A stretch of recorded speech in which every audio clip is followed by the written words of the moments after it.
Yo, Hoodlet.ai fam, y'all tuned into The Realist.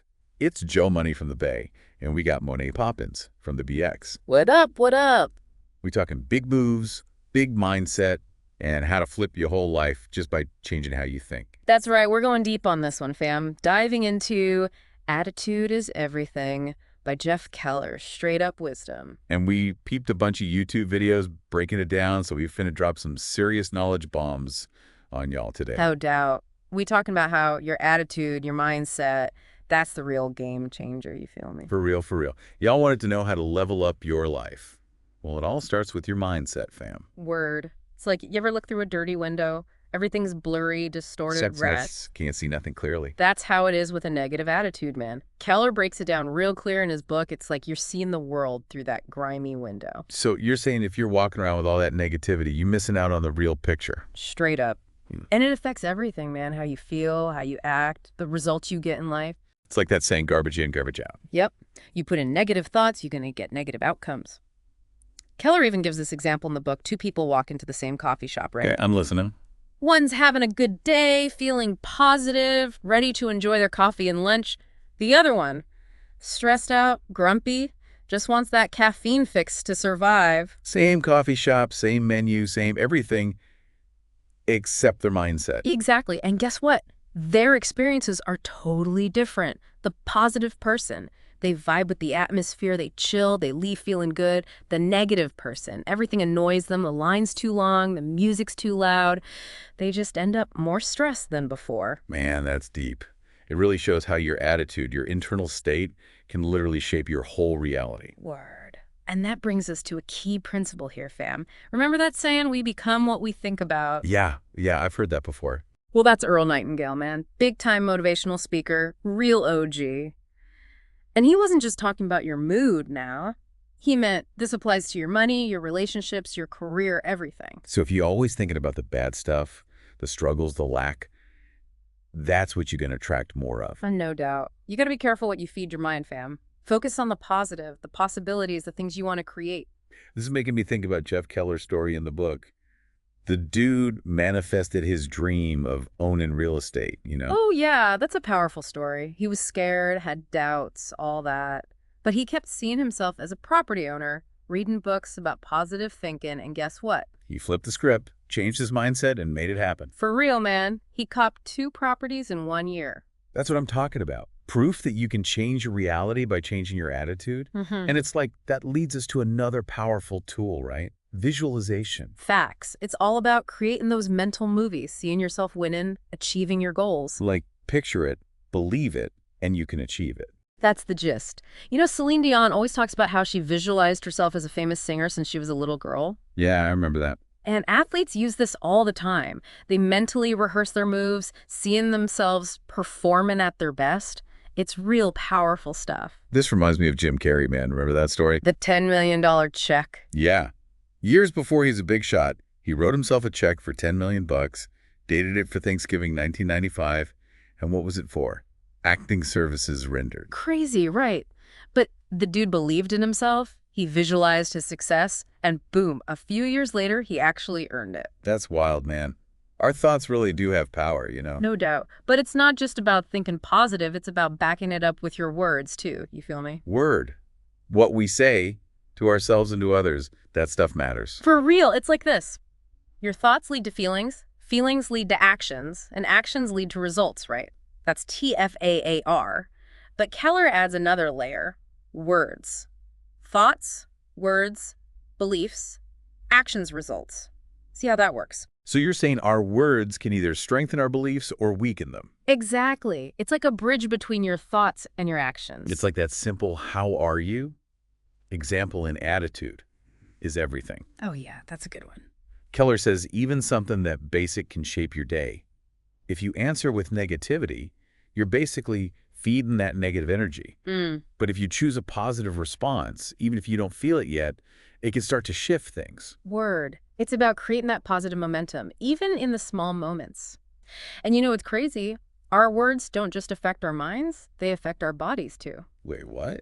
How's that work? Think about it. If you're always telling everyone how terrible you feel, your energy's going to drop. You'll probably slouch, your voice will be weak, you'll actually start to feel worse. Dang, that's trippy. But flip the script. If you tell people you feel fantastic, you stand up straighter, your voice gets stronger, you start to feel more energized, and over time you start to believe it. So it's like a self-fulfilling prophecy. Straight up, you got to choose your words carefully, fam.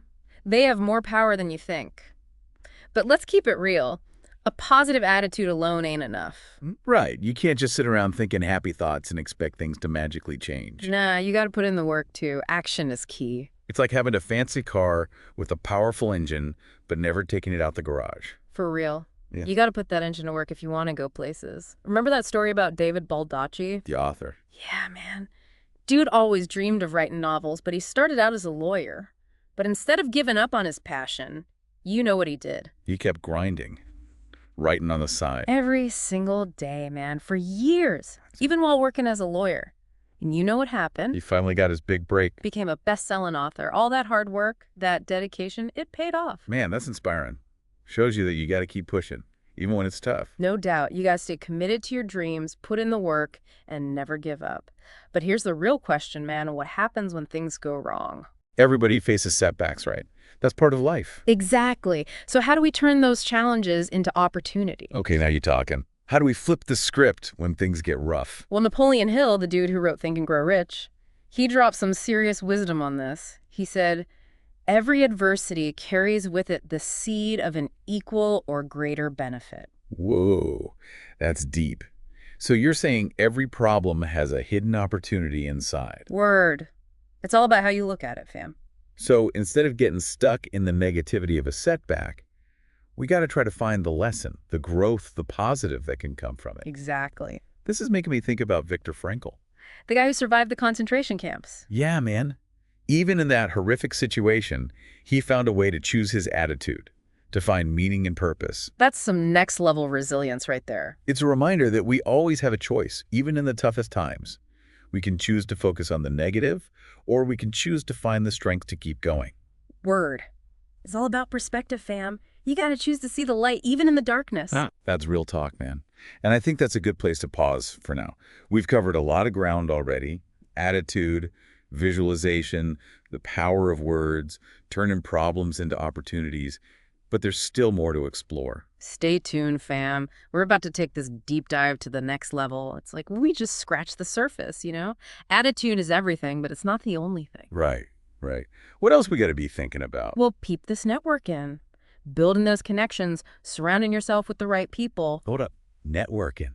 Like going to those fancy events and handing out business cards. Yeah, man, it's deeper than that. It's about the people you vibe with, the ones who lift you up and push you to be your best. So you're saying the company you keep actually influences your success? Straight up. Think about it. The people you spend the most time with, their energy rubs off on you. If you hang in with folks who always complaining, always negative, that's going to drag you down. Facts. You become like the people you're around. It's like if you plant a seed next to a weed. That seed ain't going to flourish, man. It's going to get choked out. Same thing with your mindset. You got to surround yourself with people who water your growth, not poison it. That's real, man. It's like when I'm around people who are driven, who are passionate about their goals, it gets me fired up too. Exactly. Their energy is contagious, man. It inspires you to step up your own game. This makes me think about mentors, you know? Finding those OGs who have already achieved what you're striving for, who can drop some gems and guide you on the right path. Word. Mentors are invaluable, man. They can help you avoid those pitfalls, those mistakes they made along the way.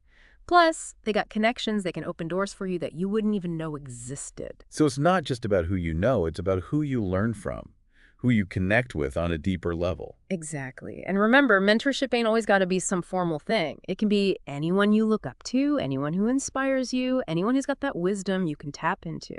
This is reminding me of what we talked about before, about turning problems into opportunities. Oh, yeah. How so? Well, when you got a strong network, you got people you can lean on when things get tough. They can help you see those challenges from a different angle, brainstorm solutions, offer support when you're feeling down. For real. Sometimes just talking it out with someone who understands can make all the difference. Facts. He can help you process those emotions, clear your head, and come back stronger. A supportive network is like having a team of cheerleaders in your corner, man. They got your back through thick and thin.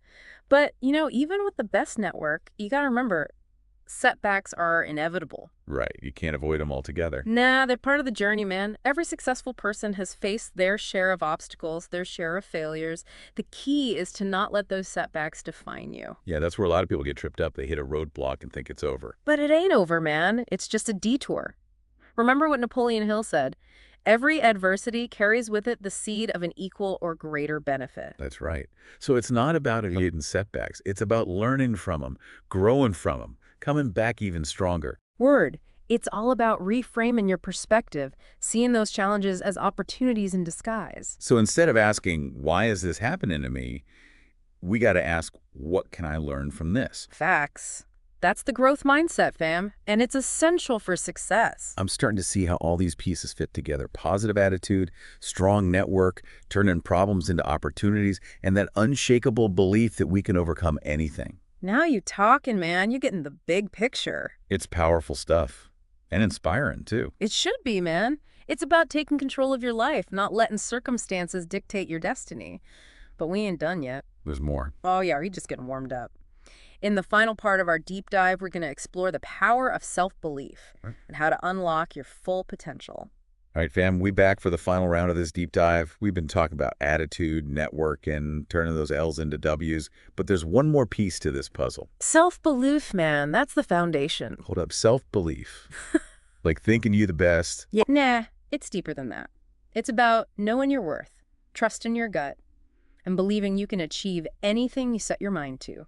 So it's like, if you don't believe in yourself, nobody else will. Word. If you don't have that solid foundation of self-belief, all the positive thinking and visualizations in the world won't get you too far. It's like trying to build a skyscraper on quicksand, you know? It's going to crumble, for sure. Exactly. And the thing about self-belief is, it ain't something you're born with. It's something you got to cultivate, something you build over time. So how do we build that up, then? It's about pushing yourself, man. Stepping outside that comfort zone, taking risks, and proving to yourself that you're capable of more than you think. So the more we challenge ourselves, the stronger our self-belief becomes. No doubt. Every time you face a fear, every time you overcome an obstacle, you add another brick to that foundation. But, fear can be a real roadblock, you know? It can hold you back from taking those risks, from believing in yourself. Fear's a natural part of life, man. Everyone feels it. It's what you do with that fear that matters. Do you let it paralyze you, or do you use it as fuel to push you forward? So it's not about getting rid of fear altogether. It's about learning to manage it, to use it to your advantage. Word. And one of the best ways to manage fear is through action. The more you do the things that scare you, the less power they have over you. It's like the more you face your fears, the less scary they become. Exactly. And the more confident you become in your ability to handle whatever comes your way. But sometimes taking that first step can feel overwhelming, man. Especially when you're looking at a big, scary goal. That's when you got to break it down, fam. Take those big goals and chop them up into smaller, bite-sized pieces. Makes sense. Focus on one step at a time. Exactly. And as you take those steps, as you face your fears and overcome those challenges, your self-belief will grow naturally. It's like that snowball effect, right? It starts small, but it picks up momentum as it goes. Word. But remember, building self-belief is a journey, not a destination. It's an ongoing process. There will be times when you doubt yourself, times when you stumble. But the key is to never give up. To keep learning, keep growing, keep pushing forward. Straight up. And remember, all the tools we talked about, positive attitude, strong network, visualization, turning problems into opportunities, and most importantly, taking action. Combine all that with a healthy dose of self-belief, and you'll be unstoppable. So fam, here's the challenge for y'all. What's one area of your life where you've been holding back because of fear or self-doubt? What's one small step you can take today to move toward your dreams? Remember, attitude is everything, and self-belief is the foundation for it all. Believe in yourself, take action, and never give up on your dreams. We out. Hoodlit.ai fam, keep it real. Peace.